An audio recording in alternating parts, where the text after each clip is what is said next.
Bonjour, aujourd'hui je vais vous parler de monsieur Jacques Martin. Jacques Martin, et oui, lui.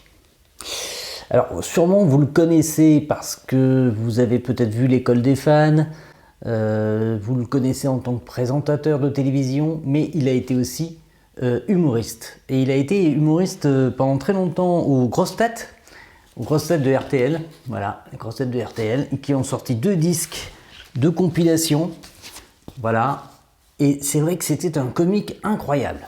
Alors dans les grosses têtes, il était avec son ami Kersozon, et puis avec Jean-Yann aussi. Alors Jean-Yann Kersozon, c'était incroyable, hein.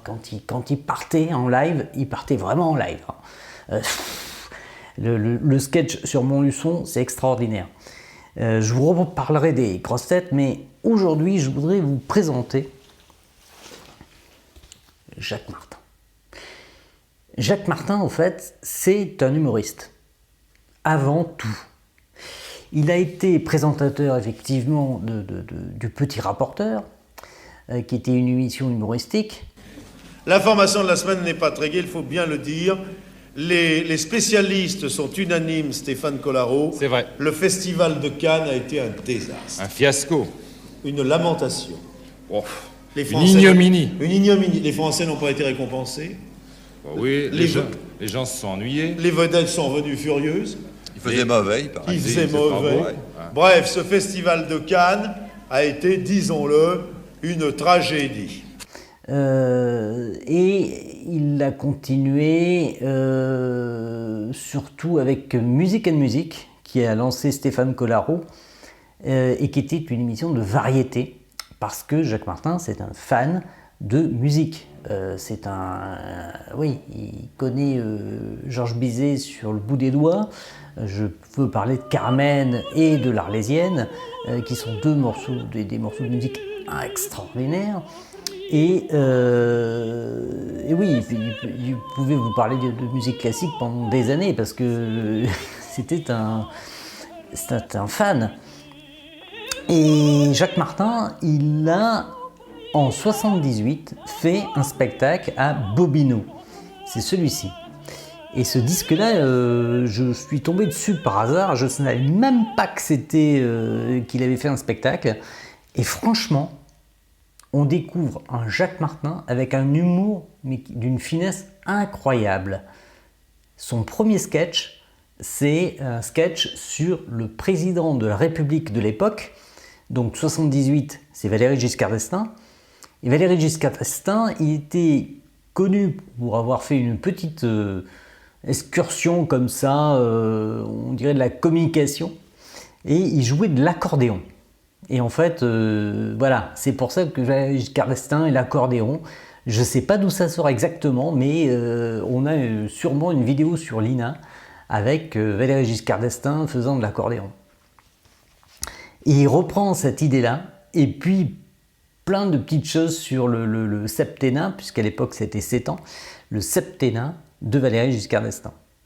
Et c'est un disque, alors ça c'est incroyable, je ne sais pas si vous voyez ici, il est produit par WIP, Weinstraub International Production. Oui, c'est le label de Mike Brandt.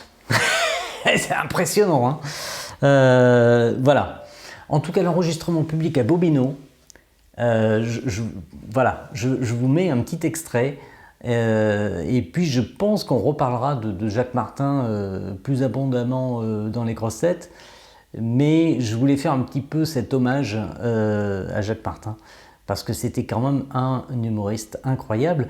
Après l'école des fans, d'ailleurs, juste après l'émission, il faisait Ainsi font les marionnettes, et je crois que c'est dans une de ses émissions où il fait une imitation de Tino Rossi extraordinaire, et vraiment il était voilà. Et c'est dommage qu'on ne retienne de lui que sa partie présentateur de télévision, parce que c'est très restrictif, et il était bien plus que ça, et je pense que c'est malheureusement ce qu'il aurait voulu qu'on retienne de lui, c'était son côté humour et l'intelligence de son humour, qui vaut vraiment l'humour de beaucoup d'humoristes actuels, très sincèrement.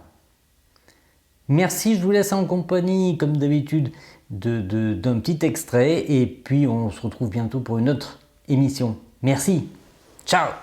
Non, qu'est-ce que vous voulez? On peut pas à la fois assumer la charge qu'il occupe et mener de front une carrière de musicien. Et pourtant, je l'avais prévenu au départ, je lui avais bien dit, n'oublie jamais que la présidence de la République n'est qu'un moyen pour te faire connaître en tant qu'accordéoniste. C'est moi qui ai eu l'idée de le présenter aux élections. Je l'avais entendu un dimanche après-midi à Anguin, sous chapiteau. C'était la finale des championnats de France d'accordéon. Il avait fait un vrai malheur, déjà. Je me suis dit pour un amateur, chapeau. Mais parce qu'à ce moment-là, je savais pas encore qu'il avait fait l'ENA, l'École nationale d'accordéon. Alors j'ai été trouver les parents à Chamalières et je leur ai dit, écoutez, votre petit m'intéresse, si vous voulez, je m'en occupe. Et je lui ai proposé un contrat de 7 ans. Que les parents ont signé d'ailleurs, parce que tant qu'on n'a pas obtenu la majorité, c'est les parents qui sont responsables.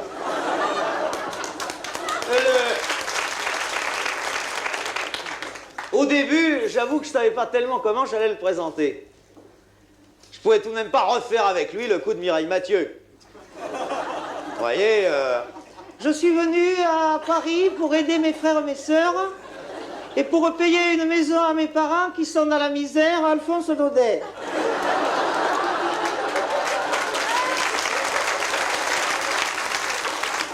C'était pas crédible, parce qu'à Chamalières, c'est ses parents qui habitent le château.